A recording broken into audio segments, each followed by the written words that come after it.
thanks a lot for the thanks, Professor Matthew, for the invitation, and like also thank you for the introduction. It's a pleasure to be able to give this talk. Okay, so I have, as I said, probably in my abstract, that I'm going to have really modest goals here. Two reasons. One is, of course, my knowledge itself is sort of limited by what I've read, what I've understood, or kind of things I have worked on, and also the time available is not going to be enough to be able to say something meaningful here, which is also precise. On the other hand, what my goal is for today's talk, also I'm not going to be historically accurate for the most part of it, and I'm going to leave all that to Wikipedia. I mean, you do a good quick Wikipedia search, you're going to have great historical context for most of the things I'm going to say. So rather, I'm just going to focus on really some very simple things in algebraic geometry. I'm going to just motivate what the main or some interesting objects in algebraic geometry are. And hopefully towards the end of this lecture, I'll be able to sort of present a couple of important conjectures in mathematics in the last century, which were resolved using algebraic geometry. So, of course, please ask me questions. This is, I believe, this is going to be a very interactive session, and it's not really a lecture. It's more like a discussion. Okay, so so my plan is to kind of roughly follow this outline here. So I'm first of all going to discuss about what is algebraic geometry, and so I'm going to assume that most of you are like, have not seen algebraic geometry, but have probably heard about it or are interested in knowing what it is. Okay, so in its most basic avatar, algebraic geometry is the study of zeros of polynomials. So that's what it is. So you have polynomials, and you just want to understand what are the set of primes, or what are the zeros of these polynomials? What do they look like? Can one say something about them? Well, of course, I mean, this question itself is very algebraic, very basic. So why is this geometric? And this is quite easy to see using high school mathematics. So already at the level of high school, when we introduced coordinate geometry, right at the beginning of high school mathematics or geometry, usually a circle is something you just draw like this, and then you're required to do various constructions. But as one matures further, one realizes that this circle of radius 1 is, after all, the set of zeros of this polynomial equation x squared plus y squared minus 1 on the real plane. So this perfectly nice geometric object is in fact of algebraic origin, right? And of course, I mean, one is also familiar with the line y equals mx plus c, which again, you don't really need coordinates to understand what a line is. But then, of course, it's also true that it is the zero set of some polynomials, and this is introduced at a slightly later point in one's high school life, and you can, I'm sure, like all of you have probably done some exercises in coordinate geometry where algebraic techniques actually make the problem simpler, and which you would not have been able to otherwise access using purely geometric techniques. So they already, what I'm trying to say is, all of you have already had your really basic course on algebraic geometry. It's just that probably some of you didn't realize you had that, right? And of course, you have the parabola, which is again a zero set of some polynomial equation. And then we have our favorite sphere over here, which is the zero set of, let's say, x squared plus y squared plus z squared equals 1. And unlike the objects, above here, this is actually, this is going to live in R3. So it lives in 3 space. It's given by a zero set of a polynomial in 3 variables, right? So what is the moral of the story? So moral of the story is, interesting geometric objects are in fact obtained by solving polynomial equations. And typically, it's a polynomial equation in many variables, right? So when I say polynomial equations, I'm not going to restrict myself to one variable. And more often than not, interesting objects arise when you allow more variables, right? And one, of course, at this point could argue that the objects above are all classical differential geometric objects, and that one can study them by doing calculus on them, right? So, for example, sphere is a very classical object, and there are so many techniques to really understand a sphere and sphere-like other object that you don't really need algebraic geometry at this point, right? So what exactly does algebraic geometry achieve for you? So I've just given you some pictures, but many of them can really be understood in many different ways. So here's a question, for example, which differential geometry will not be able to answer for you, right? Now, find all solutions to x cubed plus y cubed plus z cubed equals 0, where x, y, z are integers, right? So there is this problem of solving a polynomial equation, but then you are interested in solutions of a certain kind. You want solutions where x, y, and z are not just random numbers, but they are integers, right? And of course, I mean, one could again go down further and ask why would you care about something like this? As it turns out, questions like these show up naturally in many contexts, and my aim is to actually give you a few examples of how questions like these actually show up. Okay. So vaguely speaking, differential geometry is an activity one indulges over the real numbers, right? So differential geometry or differential topology, stuff like that. I mean, again, if you're not familiar with these words or with these techniques, it's absolutely fine. What I'm saying is concepts of length, concepts of metric, concept of distance, things like this are something which is very nice and well defined over R. And from a differential geometric point of view, every point on the sphere is the same. So this is a very precise statement, right? From the point of view of differential geometry, there is really no difference between any 2 points on the sphere, be it the North Pole, be it the South Pole, be it any other point on the sphere. It's kind of a homogeneous object when it comes to this perspective. But from an algebrogeometric perspective, if you look at these 3 points, the point 1, 0, 0, probably you want to call that the North Pole, or the point 1 over root 3, 1 over root 3, 1 over root 3, or something like 1 over square root of pi, square root of 1 minus pi, and 0. These are all points in the sphere, but they are of very different nature. And, of course, there is a very precise way in which they are different, but even intuitively, it's clear what I mean by why they are different. This has purely integral coordinates. This doesn't quite have integral coordinates, but it's not too bad. After all, root 3 is a solution of x squared equals 3. Right? It's irrational, but it's still something nice. But over here, I have something really transcendental. I don't know how to really begin with integers and come up with this number pi.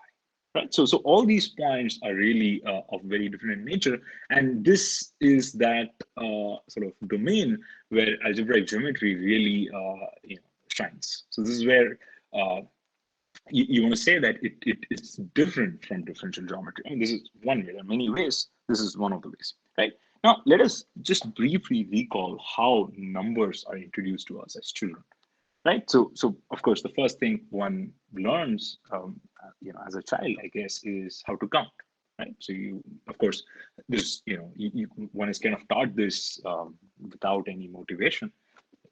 He's just asked to repeat 1, 2, 3, and then, as obedient children, I guess most of us do that, and eventually, of course, at some point, someone is going to come and tell you, hey, it's not enough for you to know 1, 2, 3. You probably should also know how to subtract.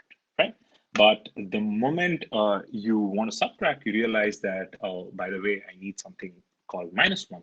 I need something called -2. Things could be, smaller than what I have to subtract 4 from 3. So obviously, then you're going to enlarge your domain of interest from just all natural numbers to integers, right? At this point, just about when you're settling with the idea of subtraction, very soon you realize there's something called division, and that the integers themselves are insufficient. as far as the division is concerned, and one is kind of made to think about rational numbers. So far, everything is fairly intuitive, right? And it's a very natural progression if you think about it. And of course, at this point, you realize that rational numbers can be written as decimals, but then they have only a finite decimal expansion. But then there's this natural question: what about things where these decimal expansions don't really terminate, or there's no pattern? Then you realize that in fact you need to throw in all the real numbers, and that's something which is at this point it's already not as intuitive as going from natural numbers to integers, but still it's something which I guess all of us learn over time as children, and then one gets just familiar with it. And finally, and this is I guess really towards the end of your school, when you realize that real numbers are good for many things, but unfortunately they don't have a square root of -1.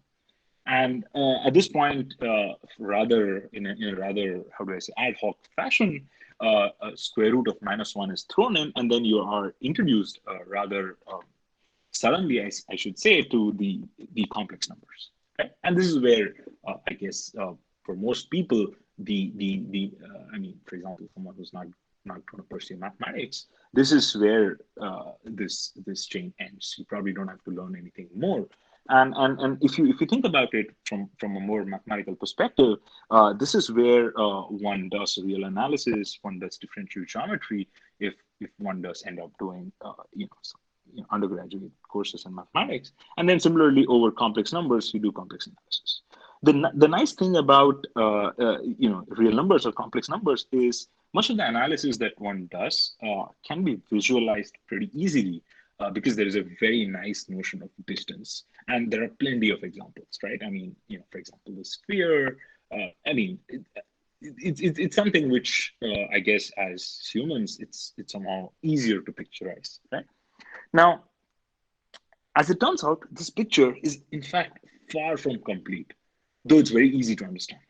And the reason is somehow these natural steps 1 and 2, which I kind of I told you are fairly intuitive, in fact wash away a lot of crucial information. Like it's very natural, but doesn't mean it is complete. And this is exactly what we really want to stress on in the rest of this talk. Actually, I just paused here, and the reason I paused was I wanted to ask, are there any questions? So I was just motivating, but I'd be happy to take any questions. Okay, so I want to give some more examples of the kind of things which one deals in. Again, so these are all, I should say, these are all questions or examples from maybe 18th or 19th century mathematics. I mean, we'll eventually get to the current state, but still, it's good to know how what are the problems people had to deal with before they could reach wherever they have reached, right? So, for example, consider the equation x squared plus 23y squared equals 41, and the claim is this has actually no integral solutions. Well, it's not too hard to see, because you see, if x and y are integers, x squared and y squared have to be something positive. And on the other on this side, you have 41, and then you demand that x squared plus 23y squared equals 41, right? So there's just finitely many values of x and y that you need to check, and then you just verify that it has no integral solutions. On the other hand, it does have rational solutions, right? So it could happen that you have some equation, it has integral solutions, it has no integral solutions, but it has rational solutions. So this is the reason I'm pointing this out, is if you were to just look at this equation and you want to have some information at this level, but then if you kind of push this equation all the way down and try to solve it either over rational numbers or over real numbers or over complex numbers, you're actually going to wash away some information. The information this equation has in reality is that it has no integral solutions, right? And you are not going to see it if you only think about complex numbers or real numbers. So it's an extra piece of information, right? And similarly, here's this very famous equation. not seen this before, it's absolutely fine. And there's a reason it is famous.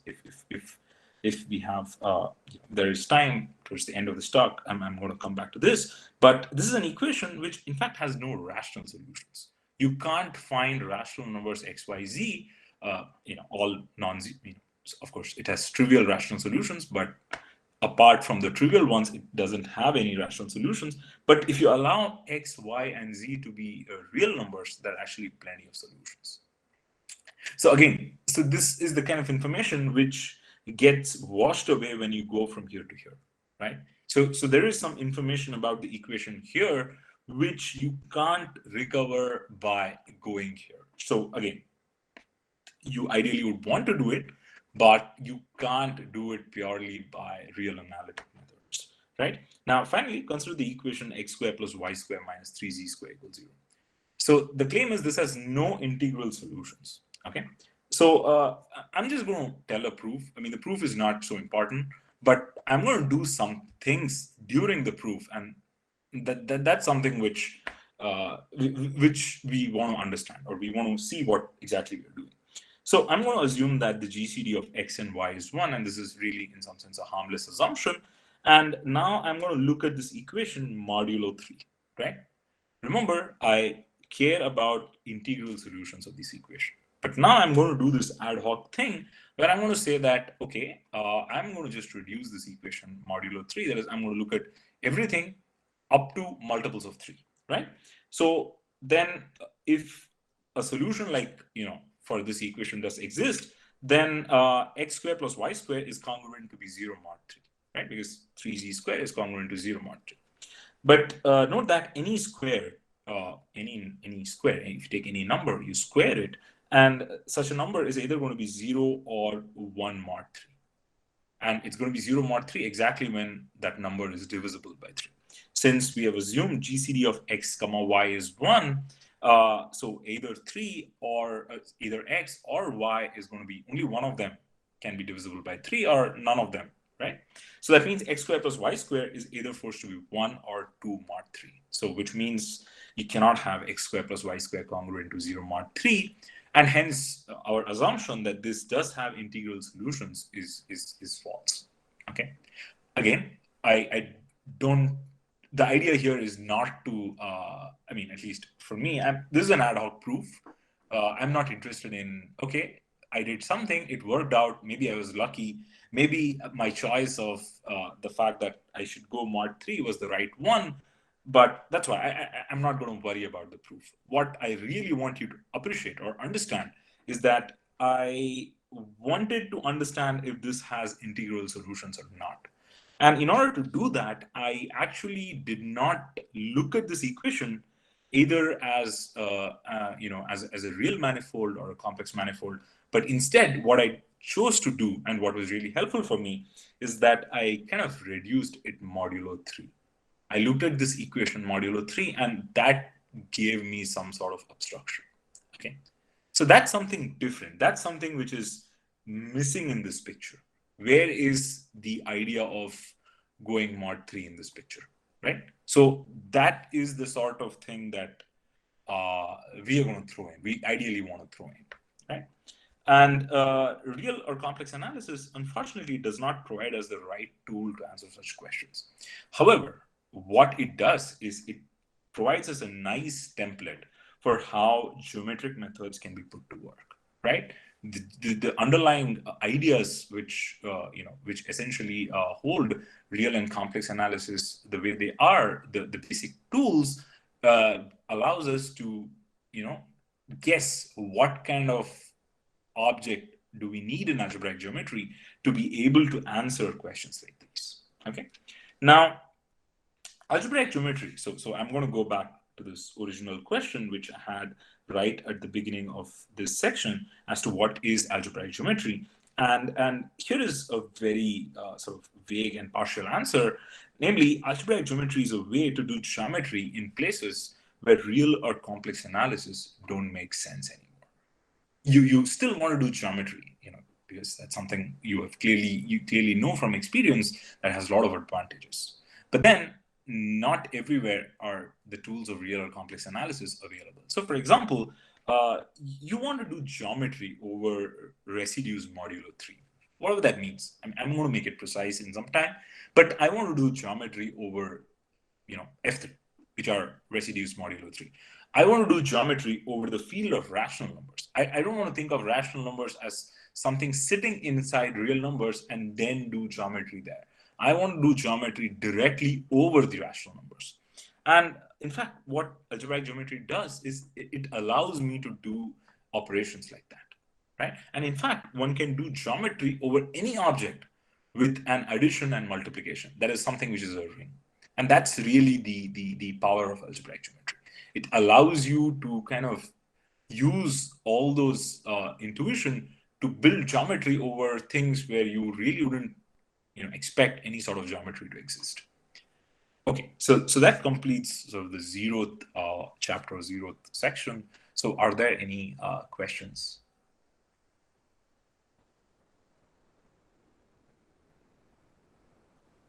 Okay. Yeah. Daniel, I have some questions. Okay, so some definitions. So I'm just going to try and define some of the basic objects that one encounters in algebraic geometry. But before I do that, let's take a step. Shuddhodan, Yeah. There's a question in the chat, Yeah. and actually I have the same question. What do you mean by doing geometry? I'm guessing Right. that you will be giving an example later, but Correct. yeah, if you Correct. can give an idea. Yeah, sure. So yeah. So when I say doing geometry, okay, so I'm purposefully vague here because geometry as geometry can mean different to different people. But what I really mean is I want to define some sort of topology, and which is what I'm going to do. I want to have some topology, not just when I'm dealing with manifold like objects, but when I'm over something like residues modulo 3 or over rational numbers where I don't have a good notion of a metric. So I basically want a good topology. So is that okay? Does that give you some idea of? It gives Why me some idea for sure. Thanks. Yeah. There's someone else, Buhari Haruna, who has raised an hand. Yeah. Buhari, you can go ahead with your question, I guess. Yeah. Hello? Perhaps it was just a mistake. I think you should just go on. Oh, sorry. Yeah, just to let you know. So so as you can see, I have to really enlarge this, maximize this in order to be able to show you the entire screen. So I'm actually unable to see the Google Meet chat column. So just if you have questions, just interrupt. It's absolutely fine. So you don't have to wait till I ask you.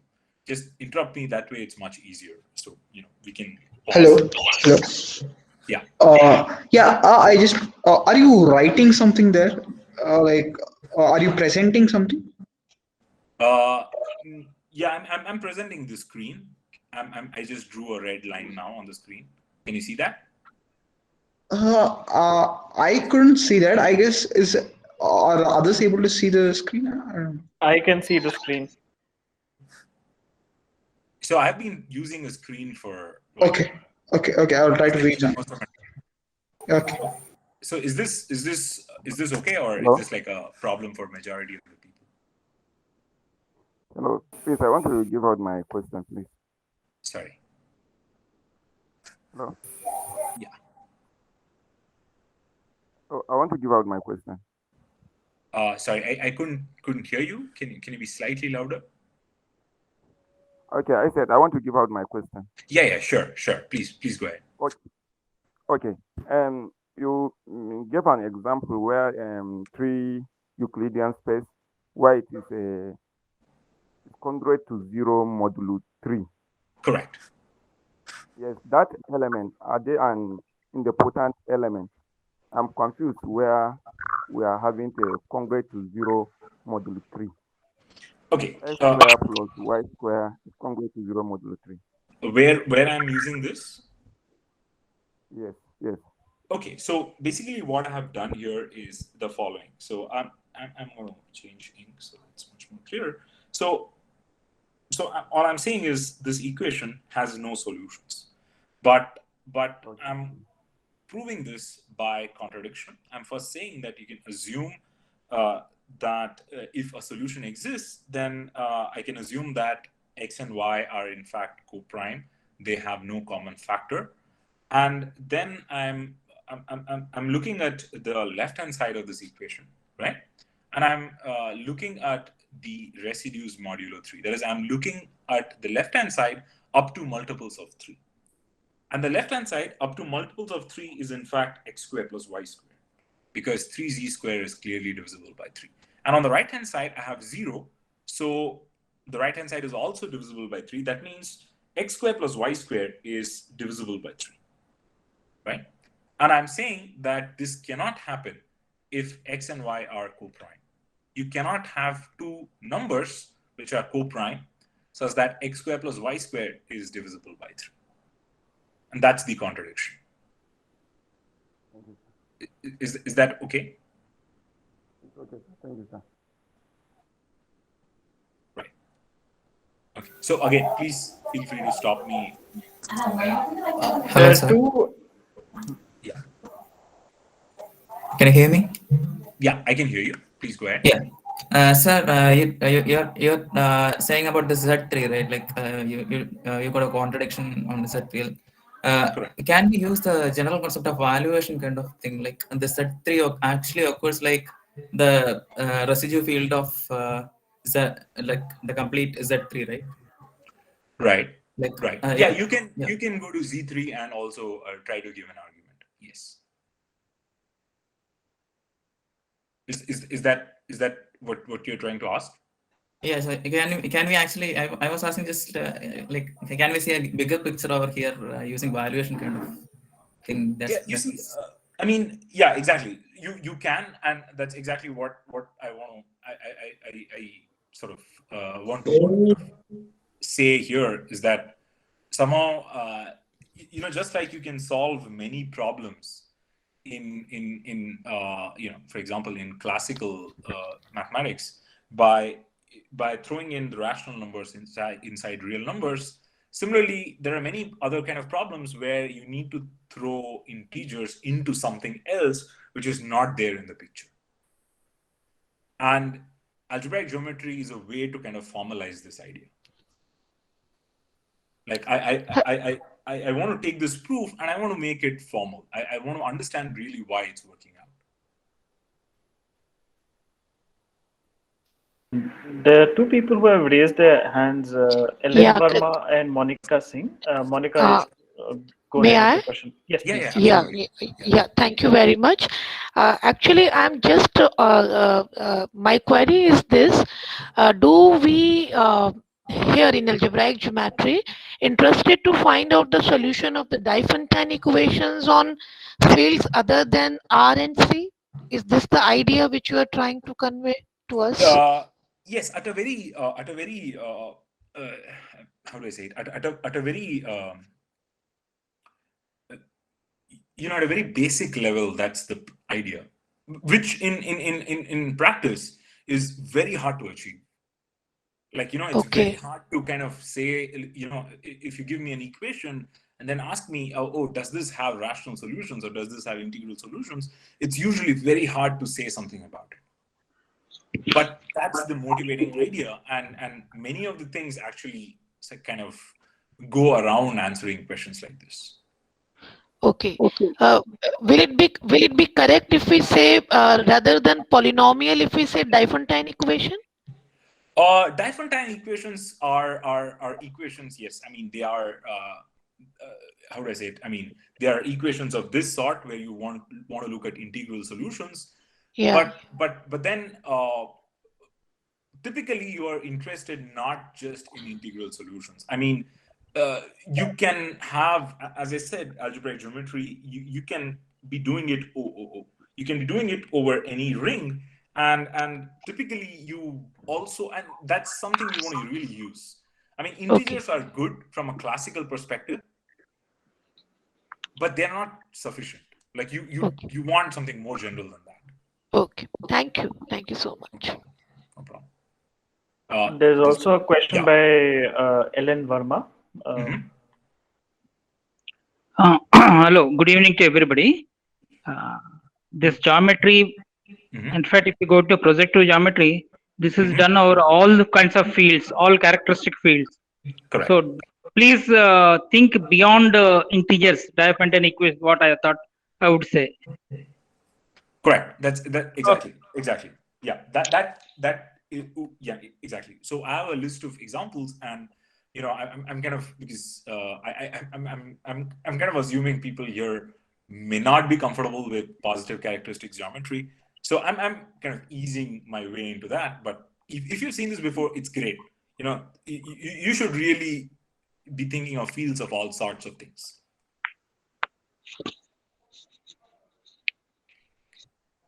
Okay, so here are some definitions. I mean, these are very basic definitions in algebraic geometry.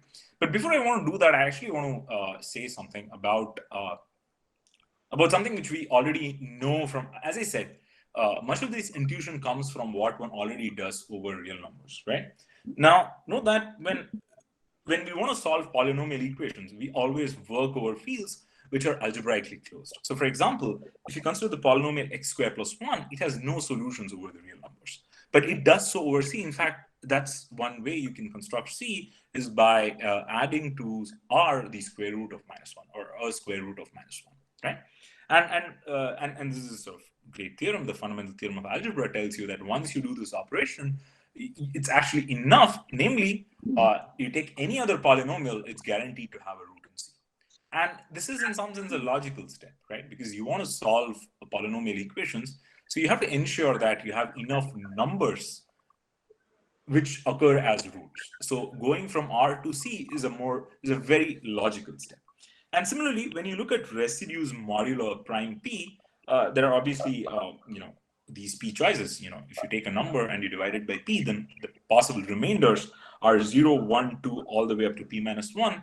And in fact, there is a very natural way to add and multiply these residues. And in fact, this collection forms a field which is typically denoted by FP.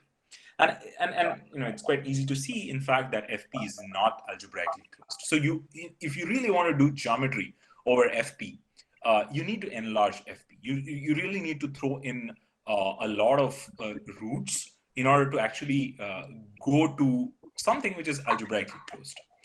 However, this is slightly more complicated than the R to C transition, where we were just adding the square root of -1. But now you need to throw in, objects like these. You need to throw in the p to the power n minus 1th root of unity for every n greater or equal to 2. And if you throw in all these numbers, what you're going to get is an algebraically closed field, which is typically, sort of one way to denote it is saying FP bar. So again, the nice thing for you to take away is this operation from going from R to C. It might look analytic depending on how you've been introduced to it, but actually it's pretty algebraic, and you can actually mimic it over all possible fields, right? I mean, I'm not saying it's easy to write down things like this where you have a procedure to go to an algebraic closure, but they always exist, right? Okay. So thus to begin this game, of algebraic geometry, we are going to fix an algebraically closed field K. So for example, K could be complex numbers, or K could be an algebraic closure of FP. And if you really want to make this interesting, you should really think of K as an algebraic closure of the field of rational numbers, because that's an extremely difficult and interesting object. Okay, the analog of the sort of Rn is in algebraic geometry is denoted usually by A and K. Oh, I seem to be erasing things at will. Yeah. So the analog of Rn in algebraic geometry is denoted by A and K. So as a set, A and K is exactly what you would imagine it to be. It's there are n coordinates, and each of these numbers are allowed to be in this field, exactly like what you do for Rn, right? But what makes Rn interesting? I mean, the reason why Rn is such a universal object in analysis is because there's a very natural metric on Rn which it gets from R. But now the question is, and hence it gets a topology, hence you can do geometry, right? So that's the sort of the chain of progression of chain of thought, or that's one way in which you can think of geometry here, right? Now, what about A and K? Now, let's say K is now an arbitrary field. So for example, K is FP bar or K is Q bar. Then what can you say about A and K? Clearly, there is no metric. There is no natural choice of a metric which will give rise to a topology. So what do we do? Now, an answer to this question, depending on how you see it, is something fairly intuitive. You want to topologize A and K, but finally, what is your aim? Your aim is you want to study polynomial equations. Your aim is to study polynomial equations, to study zeros of polynomial equations, right? So what you want to do is, and when I say what you want to do, this step was like a serious, how do I say, it's like a pretty important step in the beginning of the last century. You want to declare a subset Z of A and K as closed if there exist finitely many polynomials f1, f2, fr in n variables. Why n variables? Because you're in A and K, such that Z is precisely the zero set of all these polynomials, right?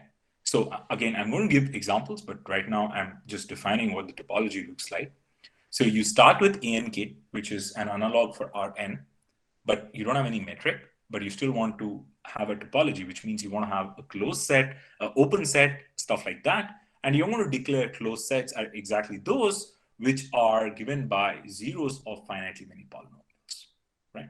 So that's the definition of a closed set. And in fact, these objects have a name. They're called affine varieties. And once you declare what the closed sets are, open sets are simply the complement. And this is the Zariski topology on A and K. One has to check that this is a topology, but this is a topology, and it makes sense. It doesn't matter what the field K is. Okay.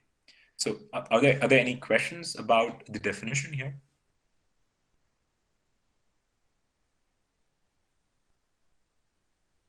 Okay, right. So now let's try to visualize Zariski topology, right? So let's try to see what exactly have we achieved. So for example, let's look at A1C. Again, if you're not familiar with this notation, then I want to stress on a couple of things. One is this number. It tells you how many coordinates you have to take. And the second is this field over here. It's telling you that you should look at K as C, and that you should look at exactly one coordinate, right? So A1C as a set is just the set of complex numbers, right? But what are the closed subsets of A1C, right, in the Zariski topology? Now, if you follow this definition over here, then the closed sets are going to be of the form ZF1 intersection ZF2 all the way up to ZFR, where FIs are now polynomials in one variable because this object is one, right? Now, since every polynomial in one variable has only finitely many roots, what this means is this intersection is necessarily a finite set, which means closed subsets in A1C in the Zariski topology are just finitely many points, right? Something, depending on how you see it, fairly uninteresting. And hence open sets are pretty huge. They are complements of finitely many points, right? And this is, of course, very different than the usual topology on C. But for example, you have closed sets like a delta bar, the closed unit disk, right? So the Zariski topology is even in the simplest possible case, very different than the classical topology, right? Now, let's look at A2C. Shuddhodan, can I ask a question? Yeah, so sure, you would sure, have thought of C as R2, and then you would have two variables X and Y. And now if I would look at equations in X and Y, then I could possibly get very interesting curves. And if I apply the same topology, so I understand you want to work with a closed field, but is there algebraic geometry over R? Yes, there is. Exactly. I mean, so in fact, I mean, yeah. What you want to do is again is it's very natural. You don't want to look at polynomials in one complex variable z, but you want to look at real polynomials in two variables, right? Which of course could be much more in number than just complex polynomials in one variable. And whatever geometry you're going to get is already going to be contained in this next example, right? Because every real polynomial in two variables is a complex polynomial. Right. Okay. Sir, hello. Yeah. Sir, you chose only finitely many polynomials, right? Like, is that written by using Hilbert basis theorem or something? Like, so for example, I mean, yeah, I mean, it is true that everything is finitely generated and stuff, but at this point, I mean, there's no reason why I should really look at zero sets of infinitely many polynomials at this point. Like, it's not necessary, is what I'm saying. Like, this is a fairly intuitive definition, but of course, when you want to prove certain other properties, stuff like that have to come in. Like, so for example, let's say you want to prove that arbitrary intersections is also a closed set. So let's say when you want to prove something like that, is that what you were referring to? Yeah, like why did you take this finitely many polynomials? Like, because you have taken some ideal something, yeah. Yeah, exactly. I don't want to do that. You see, I don't want to. What I'm saying is that's an afterthought. You can do geometry using commutative algebra and using rings is something which you can do that. But all I'm saying is you don't have to actually know any rings or ideals to at this point just to give the definition of what closed sets are. But of course, the moment you want to prove properties, like in fact this is a topology, then you need to know something about the polynomial ring. That's true. But right now you don't. Is that okay? Okay, sir. Thank you. Yeah. So So what I want to do next is repeat the same exercise, but I want to do it over A to C. A to C again. Said theoretically, this is just C2. This is just two complex numbers, a pair of complex numbers. But now you want to understand what the closed sets in A to C are. But now note that we are looking at simultaneous zero sets of polynomials in two variables, right? There's not just a one variable polynomial function, but two variables, and you're allowed to take the zero sets of finitely many polynomials. And this is already pretty interesting, right? Unlike the last case where closed sets were only just finitely many points. So for example, you can have the polynomial z1 minus z2, and the zero set is precisely the diagonal, the set of points where z1 equals z2, and that's an infinite set, right? So the topology on A to C is already very interesting, and it's not not too easy to write down exactly what the closed sets are, right? So this topology is kind of not so interesting in the A1 case, but in A2 case, you already get something pretty useful. But now comes the really interesting thing. Now suppose you have A2 of FP bar, where FP bar is an algebraic closure of FP. And what Zariski topology does for you is it topologizes the points of A2 FP bar. That is a pair of points Z1 and Z2, which belong to FP bar. And the nice thing is the topology is defined exactly the same way. All you have to do is to take finitely many polynomials in two variables and then look at the zero set. So it's exactly like what you have done in the complex case. But again, it may not be really depending on how comfortable. So for example, A to C is already real four-dimensional, right? So it's already very hard to visualize. So in this case, it kind of gets even harder. So are there any questions about the definition or the examples related to affine varieties? Just to aid my intuition, how should I think of FP bar? FP bar, should I think of it in terms of series or something of that sort? So because FP FP is very concrete, but FP bar or C is very concrete, but FP bar is somewhat Correct. Yeah. So one way to think about FP bar and sort of if you really want to keep the analogy with complex numbers intact, then one way to think about FP bar is you, just like C was obtained from R by adjoining, like, the roots of x squared plus 1. Similarly, FP bar is really adjoined from FP by sort of adding roots of these polynomials. So if you pick a particular element, you know that it's going to be some polynomial with coefficients in FP, and then you're going to throw in some numbers like these. So it's really like it's really a cyclotomic extension. It's really so you can visualize a typical element, but again, that's not how I would advise someone to visualize. I would typically want to say that, for every number n, there is a unique finite extension of FP of order n, and it's given by x to the power p to the power n equals x. So stuff like that. I mean, it depends on the context, really. But okay, thanks, if you just yeah, want that to helps. take the analogy, then just throw in these numbers. Sure. Yeah.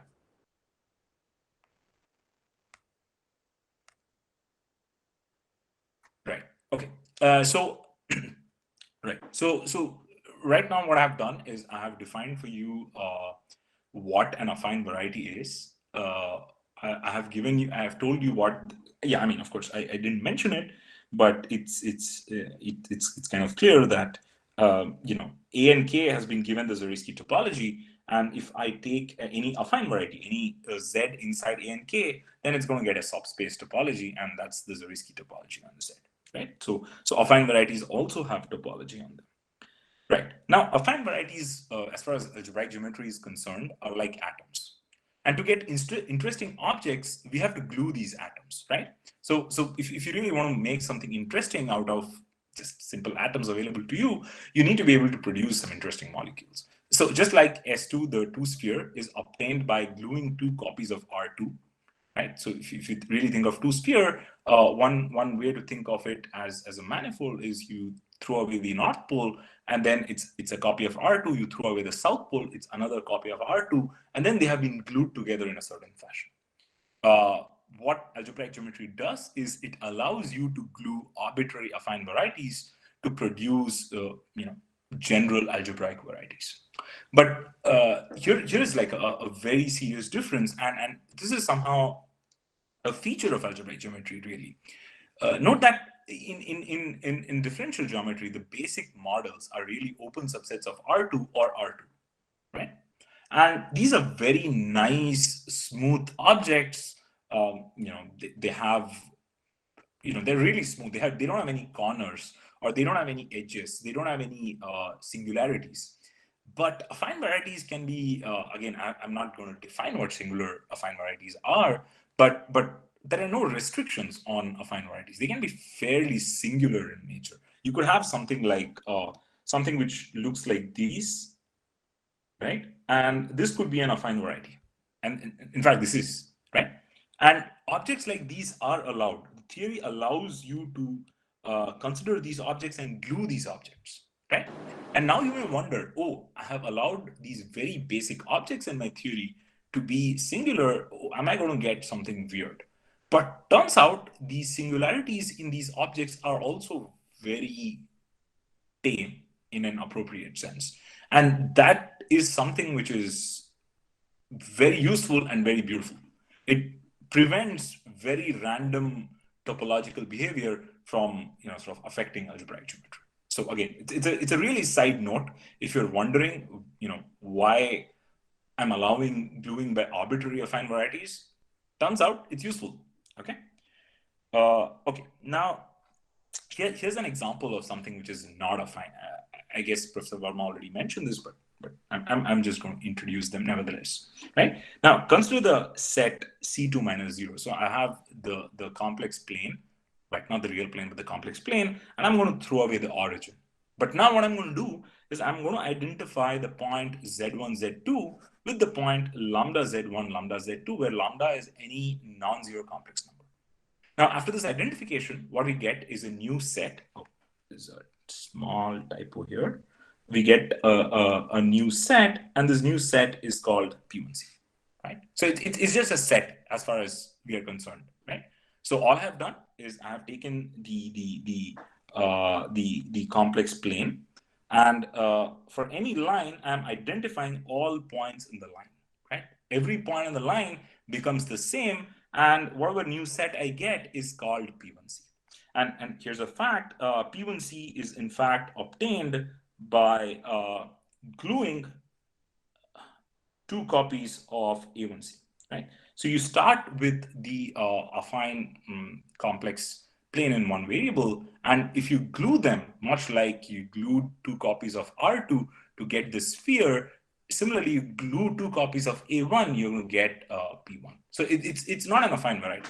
It's something which you really need to construct by gluing, and spaces like these are called projective spaces. They are very ubiquitous, very important in algebraic geometry, and roughly the analogy is that Rn's are like An's, and the n spheres are like projective spaces. So they are like the most basic compact objects in this theory, right? So more generally, you can look at the nth complex projective space, which is obtained from Cn plus 1 by deleting the origin and again identifying any point with a scalar multiple of the same point.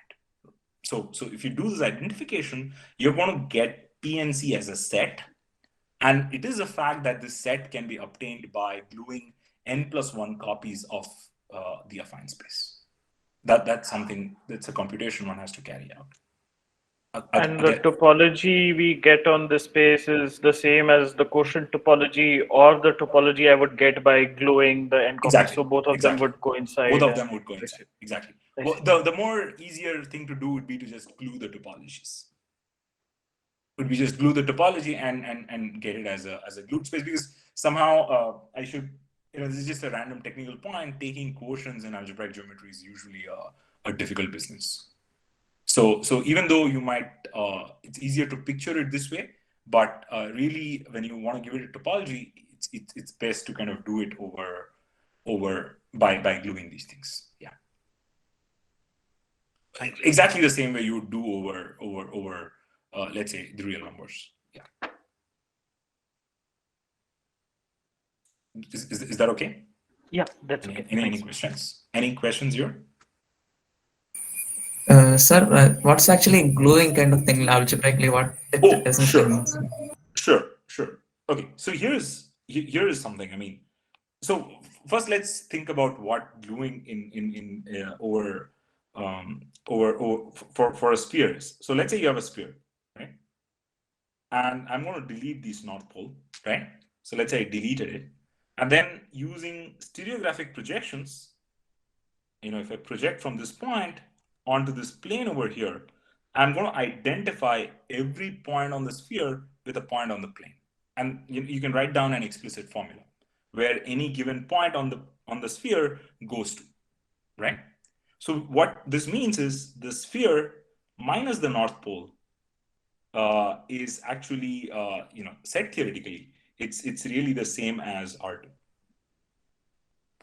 And similarly, if you do the exercise from the the south pole, so you can throw away, so let's call this S. So if I throw away S, this also turns out to be equal to R2, right? So what this does for you is it allows you to give or think of S2 minus the north pole as really a manifold, because it's really R2, right? And similarly, it allows you to think of S2 minus the south pole as R2. But now, if you really want to think of the entire thing as a manifold, you quickly run into an issue. If you take a point here, under this stereographic projection, it comes here. And similarly, if you kind of project from the south pole, this point is going to land somewhere here, right? So you want to glue these 2 points together into this one single point. That makes sense? Yes, sir. Yeah. And this gluing process is exactly what one does in, for example, manifold theory. That's exactly what one does in algebraic geometry. So intuitively, this point seems to have 2 different ways of coordinatizing it, and all you have to do is make it compatible, right? So yeah, I don't want to, I mean, it's something fairly intuitive, but in practice, you have to write down some formulas to verify that whatever I'm saying is actually is correct. Yeah. Okay. Right. So now the question is, okay, I said affine varieties were interesting, and I didn't really have to motivate that because it's clear we wanted to solve polynomial equations, and hence affine varieties are pretty natural, right? But now the question is, why do I care about PNC? And for that, I need to begin with what's called an homogeneous polynomial, right? So homogeneous polynomial are polynomials which have monomials of the same degree. Like, for example, here, all the monomials are of degree 3, right? So that's a homogeneous polynomial. But, and just like any other polynomial, I can look at the zero set of this homogeneous polynomial inside C3, right? It's a polynomial in 3 variables. I look at its zero set inside C3. But note that f of lambda x, lambda y, lambda z is in fact lambda cube f of xyz for any number lambda. So this is where the homogeneity gets used, which means that if ABC is a 0 for f, so is lambda a, lambda b, and lambda c for any multiple lambda of, or any number lambda, right? Which means the moment you have a point in the line, in the zero set, the entire line is in fact on the zero set, right? So, which means it's natural to consider the zero set of these polynomials not inside the 3 affine space, but inside the corresponding projective space, which is P2C. Right? So that's where they naturally live. And objects like these are called projective varieties. So just like affine varieties were zero sets of polynomials, projective varieties are zero sets of polynomials, but now these polynomials, you demand that they are actually homogeneous. Right? So are there any questions about the definition here? So you could a priori have a polynomial variety of degree 2 and intersect it with a polynomial with a projective variety of degree 3. Sure. And then you would have a projective variety which is sort of mixed type and absolutely, that's possible. Each polynomial has to be homogeneous, but all of them could be of different degrees. Okay, thanks. That's possible. Yeah. Okay. Now the next thing I want to discuss is maps between algebraic varieties. Now that we know what spaces we are dealing with, we would also like to know about maps between these spaces.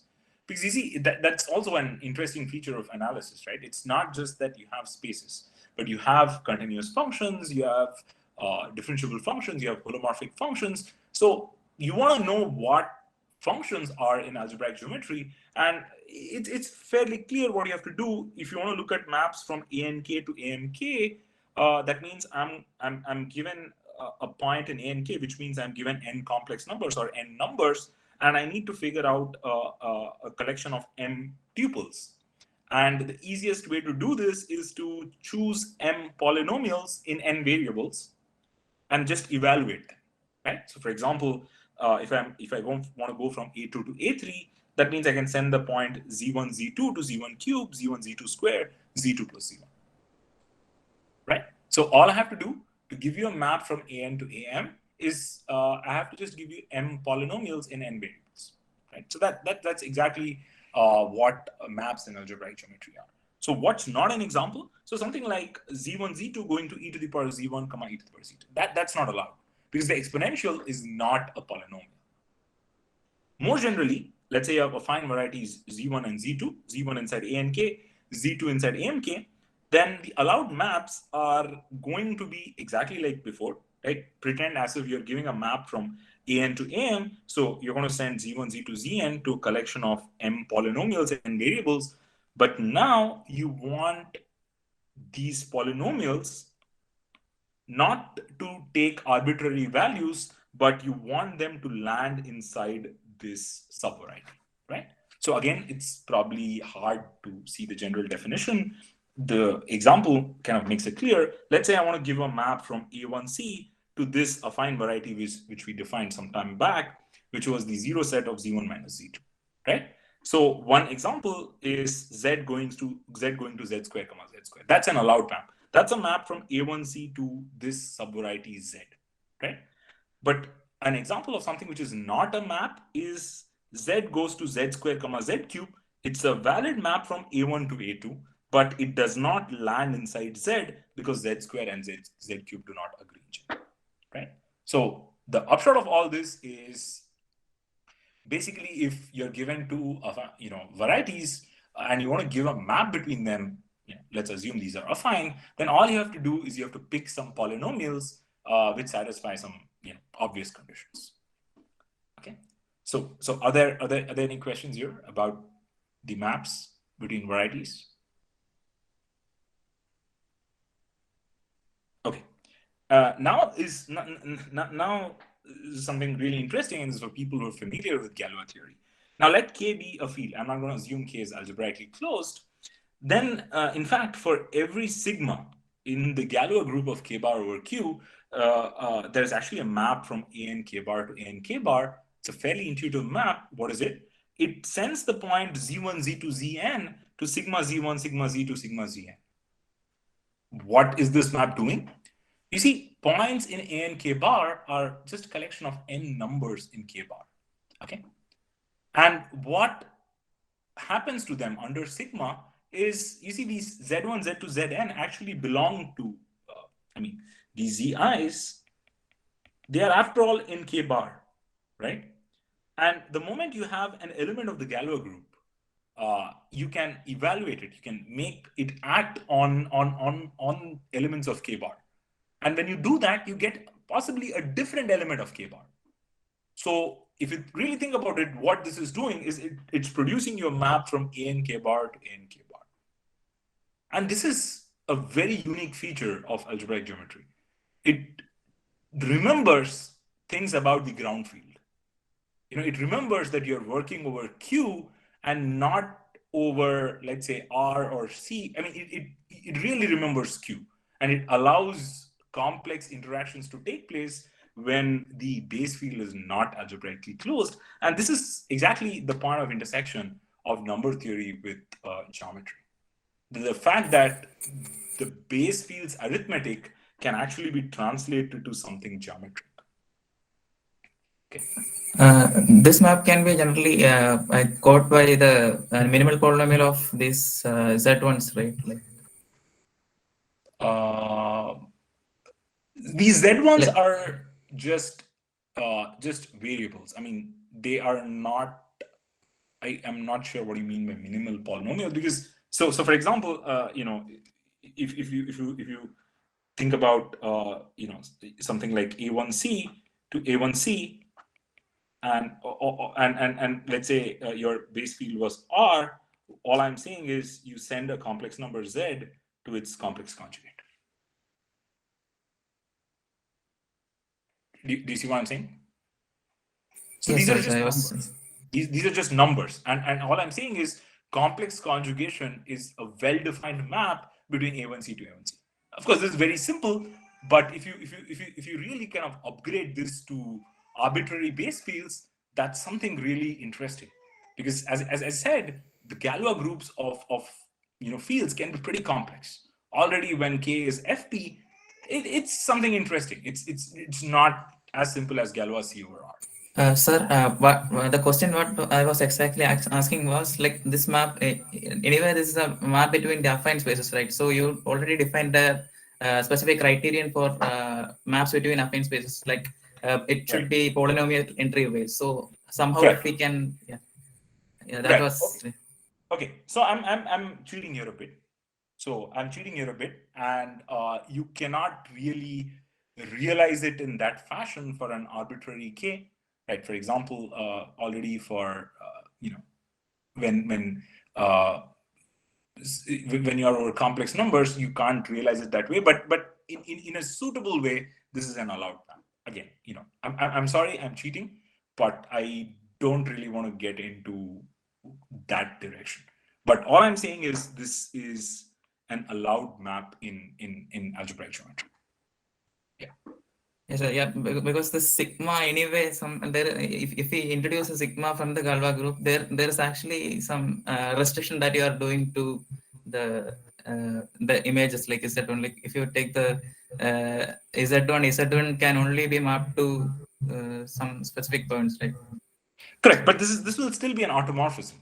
I mean, this is going to be bijective, right? Because elements of the Galois group really permute K bar. So this is going to be an automorphism of A and K bar, right? It's really going to remember all the points. It's think about complex conjugation, right?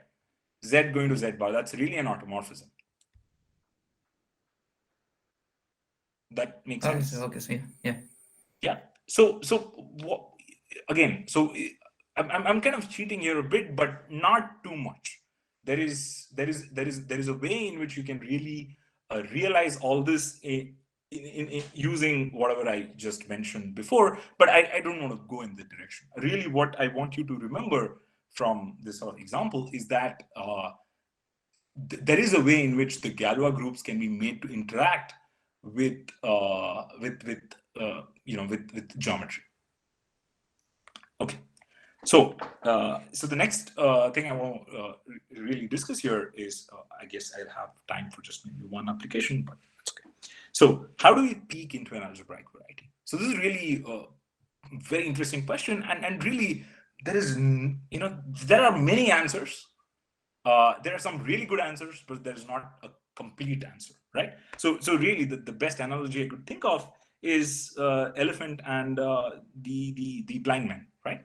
So you have this algebraic variety, which is like this huge elephant, and then you really want to understand, but then you don't really have a good way of peeking into it, of really knowing what it is, and what you do is you employ a bunch of blind men in the sense of cohomology theories, and these cohomology theories usually tell you something or the other about this algebraic variety, and in many cases that is actually more than sufficient. Okay, so what I want to do here is I'm not sure if people here have seen cohomology theories before, but I'm going to assume that people have not seen cohomology theories, and I'm just going to mention a very basic picture of what cohomology theories look like. Okay, so here's the basic idea. To every algebraic variety X, one associates various kinds of cohomology theories. So what are cohomology theories? Cohomology theories are basically a collection of finite dimensional vector spaces. So given an algebraic variety X, to this algebraic variety X, you're going to associate a finite dimensional vector space. But it's not just any finite dimensional vector space. This vector space typically has extra structures. So for example, this vector space is also a ring that can actually be given a ring structure. Moreover, and this is really the interesting part, these assignments are functorial. I mean, I remember that maybe at some point Webhoff gave a talk maybe last year, and he spoke about category theory, and really functoriality is at the heart of category theory, right? So if you remember that talk, then you should know that what I mean by this is that the moment you have a map between algebraic varieties, there is in fact what's called a pullback map from the cohomology of X2 to the cohomology of X1. So it's a contravariant form. So if you have a map in one direction, there is a map on cohomology in the opposite direction. So what you have done is to every variety, you have associated some object, and these objects themselves interact the moment these varieties interact, right? And this is very interesting already. So for example, you can show that the cohomology of P1C, again, I'm not defining what these objects are. So if again, at the end of this talk, maybe I'll give some references, but if you've already seen this, great.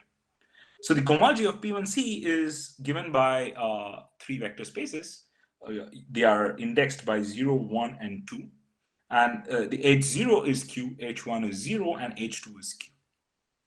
Similarly, if you look at the cohomology of this object, this homogeneous polynomial equation, which we saw some time back, this is a Zariski projective subvariety of P2C. And, as again, it's not something I'm going to prove. This is suitably one-dimensional. It's one-dimensional for a suitable notion of obvious, fairly intuitive notion of dimension. And for this object, H0 is Q, H1 is Q direct sum Q, and H2 is Q, right? Now, for example, what this should already tell you is that this object is definitely different than P1C, because P1C has H1 equals 0, but this one has H1 equals Q direct sum Q. You see, this is what I mean by blind men and everything. You really don't know much about this, right? So in fact, these are really interesting objects called elliptic curves. You don't, I mean, one knows quite a bit about them, but without knowing much, one can actually say that they are different from this because they have a different cohomology, right? And similarly, the cohomology of the affine n space is in fact really simple. It's given by Q in H naught, and everything else is actually 0. Shuddhodan, sorry to interrupt you so much, Yeah, but no problem. Yeah, no problem. So is this cohomology telling me, is it giving me necessary conditions for maps to exist between the two spaces? Is that how I should think it? It can. Sometimes it will say that certain kind of maps cannot exist. Okay, thanks. It's really powerful. These are really powerful, blind men. They can see a lot. It's just that if one has to really write down all those extra structures, it's going to take a lot of definitions. But I'm saying at least they are a vector space, and the least I can do with a vector space is compute its dimension. So already that is kind of fine enough, right? And similarly, the cohomology of PNC is given by it's on every even degree it's Q, and on every odd degree it's 0. Okay. So again, it's fairly complicated, and again, this should tell you that PNC is a very different object than ANC, even though you have glued copies of AN to get PN, but they are very different objects. Just like S2 is very different from R2, right? S2 is compact, R2 is not. So just because you glued something in a certain fashion doesn't mean the global object that you get has to have anything to do with what you glued it with. Okay, now here are the basic observations I want you to kind of understand of these. All cohomology groups are in fact finite dimensional. They're just not vector spaces, they're finite dimensional vector spaces. And in fact, the dimension of the ith cohomology group equals the dimension of the 2n minus ith cohomology group, where n is dimension in a suitable sense, which again I'm not going to define, but you can intuitively, it's clear what. For example, P1 has to be one-dimensional, Pn has to be n-dimensional, stuff like that, right? And Hi vanishes when I is greater than 2 times the dimension. So these are very basic properties of these cohomology theories, and somehow these are very strong restrictions already, right? So for example, you have the map P1C to P1C given by Z1, Z2 goes to Z1 square, comma Z2 square, then one can actually show that the pullback map on H2 is in fact multiplication by 2. I mean, again, it's not a very important example for the rest of this talk, but I'm just saying that you can actually do some computation. But now comes Sorry, the real... Shuddhodan, I'm confused with the third property. Hi is 0 for I bigger than 2. Didn't you give an example before where Hi's were Q for even numbers? Hi was... So this is all the way up to 2n. And right and oh yeah okay, so maybe when I kind of maybe I should have written Hi equals 0 for all I greater than 2n. Yeah, I mean wait, so you just 2 times the dimension. Okay, now I understand. Sorry. Yeah. So what all the non-zero ones were written, everything else was kind of 0. Sure. Right. Now here's the really interesting thing. You see, you could have done all this without algebraic geometry. Basic topology would tell you how to associate cohomology groups to all these spaces, right, over complex numbers. But the real power of algebraic geometry is this: you can do this over any field and pretend that, and they will have exactly the same kind of structure that you will see over complex numbers. So you can just forget that, at least as far as those parts are concerned, you can forget as well that you are actually over fields which you cannot really visualize, right? So in fact, the earliest cohomology theories used metrics, differential forms and stuff like that, and somehow modern mathematics has really kind of stripped all these additional paraphernalias which are not really necessary, and still managed to preserve all these additional beautiful structures, right? So now, why should we care about cohomology theories? As I said, because more often than not, they contain a wealth of information, enough usually to determine whether you're near an elephant or a tiger. I leave it to your imagination to understand what that means, right? And again, this is for people who are familiar with Galois theory. Now let K be a field, let X inside A and K bar be an affine variety. But now imagine that the X is an affine variety inside A and K bar. So it's going to be given by a zero set of finitely many polynomials. And those polynomials can have coefficients in K bar, right? But let's say you're lucky and they have coefficients actually in K and not just in K bar. Then in fact, any element sigma of the Galois group defines a linear map between the cohomology of X and itself. So in the last section, we saw that Galois groups act on the affine space, right? Similarly, they will also act on this X if it is given by polynomials with coefficients in K. And simple functoriality should tell you that there is a natural pullback map on the cohomology of X. So in short, what this means is there is an action of the Galois group on these finite dimensional vector spaces. And understanding this action is, in fact, one of the principal goals of modern day mathematics. This action is, depending on what this field is really deep, and it contains a wealth of information. And it can be super hard to understand, right? So again, I mean, except for the part that I didn't quite explain how this acts on this A and K bar, which but I told you, I defined you what the action was.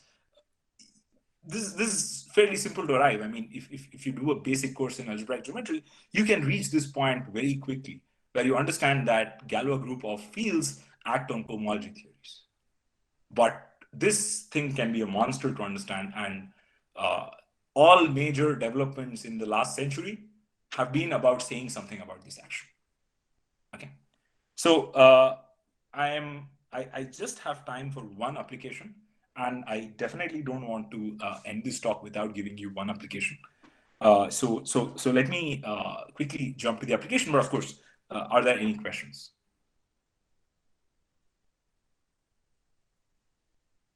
Okay. Sir, yeah, sure. Sir, is there any like connection between this? Anyway, we are anyway dealing with this like polynomials of more than one variables. Like, is there any connection between the modular forms? Like somehow I can connect with modular forms of this. I'm actually getting there. So I'm getting the modular forms, but not in any. I mean, it's not a natural connection. It's in fact pretty deep in itself. So I'm getting to modular forms actually, but I'm not going to use the word modular forms because I don't need it. But I'm going to talk about modular forms now, right? Okay, so here's the application. So again, this is Ramanujan's conjecture, and it's Deligne's theorem now. And much of what I'm going to discuss is really based on work of really like all these stalwarts of mathematics in the last century. It's Eichler, Shimura, Serre, Deligne, Grothendieck, Artin, a lot of people. So it's really all serious mathematicians step in to kind of prove this, like, this basic conjecture of Ramanujan. And of course, probably way beyond the kind of mathematics he probably indulged in, right? So here's the conjecture. Conjecture is really simple to state. So consider this delta function. It's a function in one variable q. What is this function? It's given by q multiplied by 1 minus q to the power n whole to the power 24. And this is a nice holomorphic function on the unit disk on modulus of q less than 1. So q is a complex number, right? And what I can do is I can expand this out, right? I can expand this out to get a kind of a power series expansion. So I'm going to denote this the coefficients that I get by tau n. So this is the famous Ramanujan tau function, and this is the power series expansion about the origin, based purely on numerical computations. So let me again stress on the fact, purely based on numerical computations, Ramanujan conjectured that for any prime p, the absolute value of tau p is at most 2p to the power 11 by 2. Right? So again, you have this function. Of course, I'm not asking you to, it's not at all clear why you should care about this function. But I'm going to discuss that a little bit. And let's assume this is an interesting function.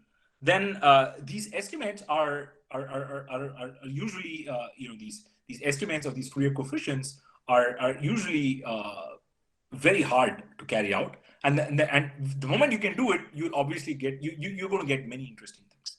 So in fact, this turned out to be one of the deepest conjectures in number theory for reasons I'll explain in a moment. And this conjecture has been generalized by Peterson, and the generalized Ramanujan-Peterson conjectures are still wide open, and any progress towards these general conjecture is considered a milestone in modern number theory. And these are really hard mathematics. It's not, even though these conjectures are really simple to state, they are by no means, just some, random manipulations which one does to arrive. They really depend on a lot of modern day mathematics. Okay, so my aim, of course, my very modest aim is going to be to tell you, of course, this statement has nothing to do with algebraic geometry. It's a statement about some holomorphic function, and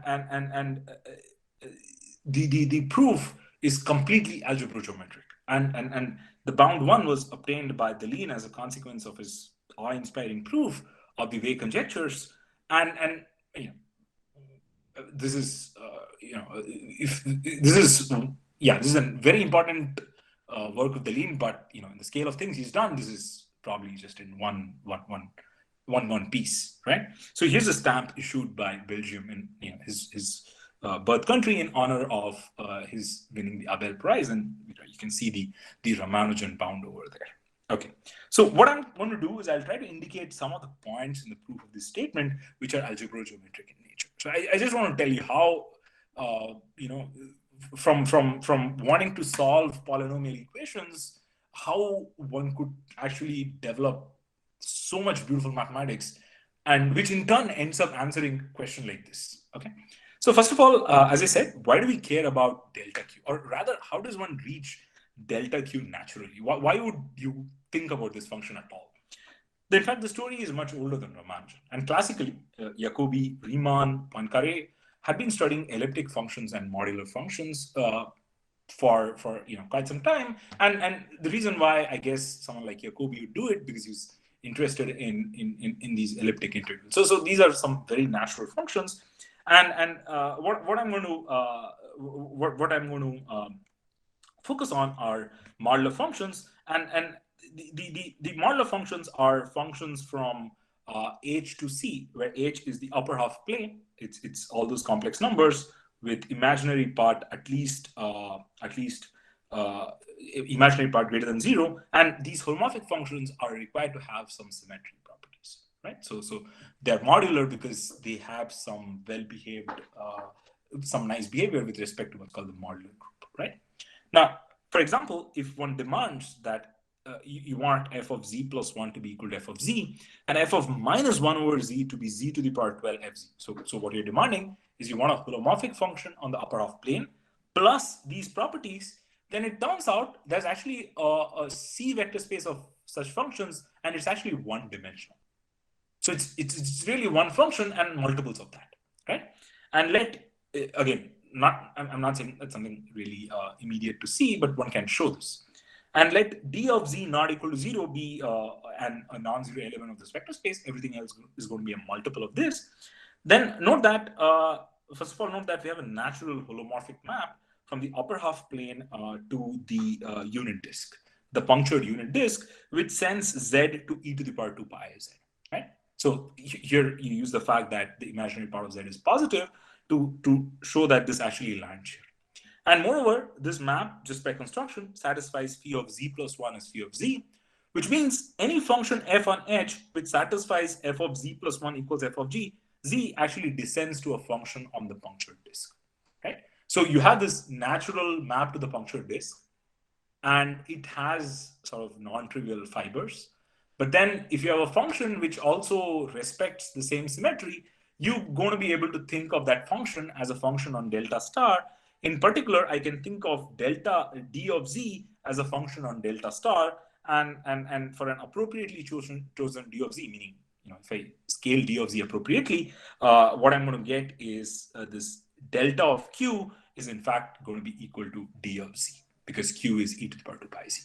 So delta of q is the Fourier expansion of this unique or well-chosen unique element in this one-dimensional vector space. So it's something very natural to really look at this modular form, and Delin's proof, of course, I mean, the delta, since delta q is not just any random function, he's obviously going to be using this, right? Right. So Delin's proof is very delicate, and it builds on work of many other stalwarts of 20th century mathematics. And here is just a diagram to tell you all the people and all the things involved. This is from Nick Gart's notes on the proof. I mean, just look at the sheer amount of mathematics that has gone into this. Again, this is not to again, my only motivation to show this is to tell you that mathematics, or different parts of mathematics, never exist in isolation. It's simply the connections between them which make it extremely beautiful. So here is the proof of Ramanujan-Peterson conjecture as a consequence of this big theorem, and then look at all the other things which have contributed to a proof here, and look at the chain of mathematicians which are sort of all these things go into this proof. Okay, again, my aim here is to tell you that there is just a beautiful amount of mathematics which can be built out of asking very simple questions like, hey, how do I solve polynomial equations? Okay, so here is a key idea in the proof, and then I'm going to stop here. In fact, what one can do is one can embed these modular forms into an appropriate cohomology group of an algebraic variety over the field of rational numbers. So that's really the first step. This is already known in some form due to Eichler and Shimura, so that you can actually visualize this finite dimensional vector space into another very natural finite dimensional vector space, which is the cohomology of an algebraic variety. But now it's not an algebraic variety over C or over R, it's over this extremely rich field, the field of rationals. And the next step is just like we carried out this modular computation sometime back in the beginning of this in this lecture, where I took an equation and I reduced it modulo prime. And similarly, since algebraic varieties are also built out of polynomials, you can actually even reduce them modulo primes, and that's exactly what one does. So you have this algebraic variety over Q. You want to reduce it modulo of prime, and the reason why you want to do it is because there is a way to relate these coefficients with the action of the Galois group. Meaning, knowing how this acts on the cohomology will tell you non-trivial information about the absolute value of these coefficients. And what Delin does is he studies this action on the cohomology, and it gives a very precise result on how it acts. And this is how one can prove, I mean, this is the only known proof of Ramanujan's conjecture. And it's completely algebraic geometric. And all this was done by Delin in 1974. So it's been some time. I want to talk about the second application, and I really want to talk about the second application here, is because so far we've been discussing number theory and algebraic geometry. I want to tell you that algebraic geometry has uses even when there's no apparent number theory in the background. So here's a very classical result of Euler that states that if V, E, and F denote the number of vertices, edge, and faces of a polyhedral surface, like think about a tetrahedron or a cube or octahedron, then vertices minus edge plus faces equals 2. It's a very, very well-known result. I guess if you do a first course in topology, you're going to see a proof of this statement. Okay? Now, more generally, one can start with any convex polyhedra P in RD. So I don't want to define it, but it's very easy to imagine. Think of something like a tetrahedron in large dimensions. So instead of R3, go to R4 and think of something which looks like a tetrahedron. And just like we did over here, to any such polyhedra, we can consider what is called its F vector, which is something very intuitive. You simply count the number of vertices, the number of edges, the number of faces of dimension 2, number of faces of dimension 3, so on and so forth. You simply, you write down how many basic building blocks this polyhedra has, just like you did it over here, right? Macmillan, so this thing is called the F vector of this convex polyhedra. Peter Macmillan conjectured the following.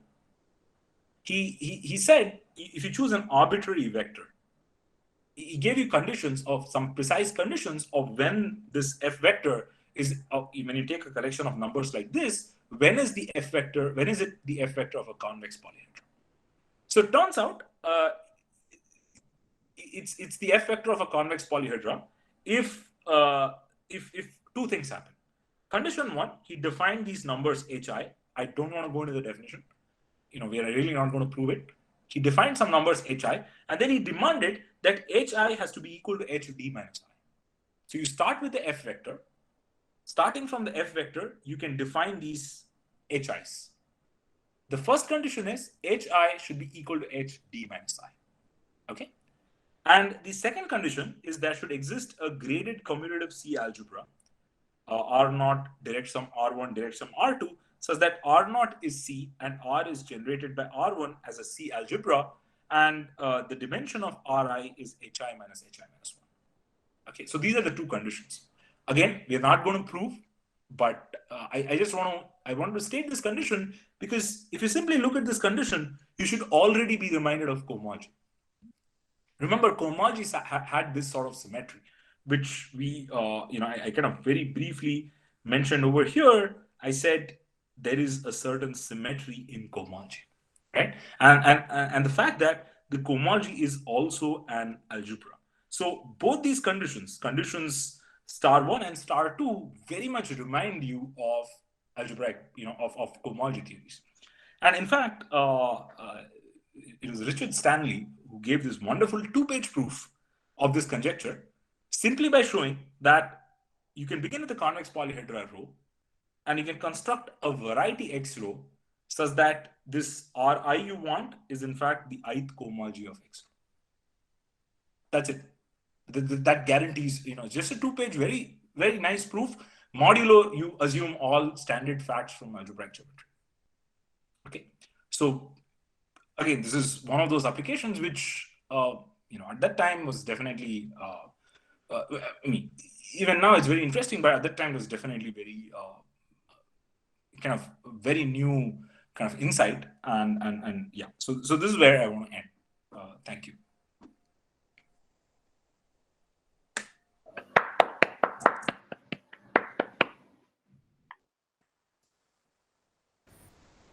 So can you please show the references to?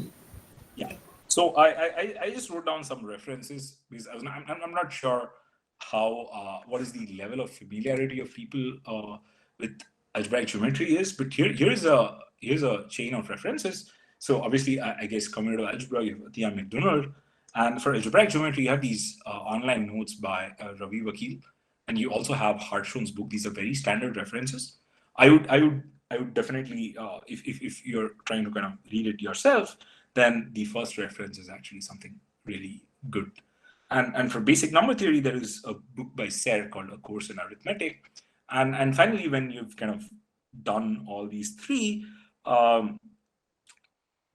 very interesting read on Weyer conjectures and Deline's work is Katz's lecture notes. I had this sort of diagram by Nick Katz some time back, and you can look at references therein. And finally, when one is ready with 1, 2, 3, 4, it's an absolute pleasure to read Deline's work.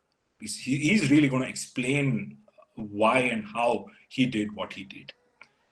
And this might look formidable, but it's I would say a year and a half or 2 years of focused study can pretty much lead you here.